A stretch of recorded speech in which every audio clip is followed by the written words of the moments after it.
মসজিদে নববীতে আপনি যদি বিশ্বনবীর সালাম দিতে চান, আপনার যেই গেট দিয়ে ঢুকতে হবে, গেটের নাম বাবুস সালাম।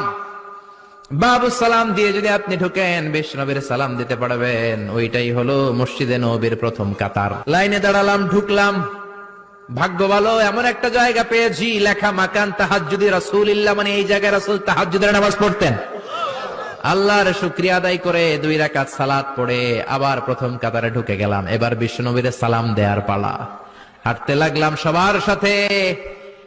রাউদাতুম মিন রিয়াদিল জান্নার পরে ছোট্ট একটা জায়গা, এই জায়গায় সাইয়েদনা ঈসা আলাইহিস সালাম দুনিয়াতে আসার পরে, দাজ্জালকে হত্যা করার পরে 40 বছর দুনিয়াতে থাকার পর যখন ইন্তেকাল করবেন, বিশ্বনবীর বাম হাতের এই পাশের জায়গাটাতে ওনার সেখানে কবর দেয়া হবে।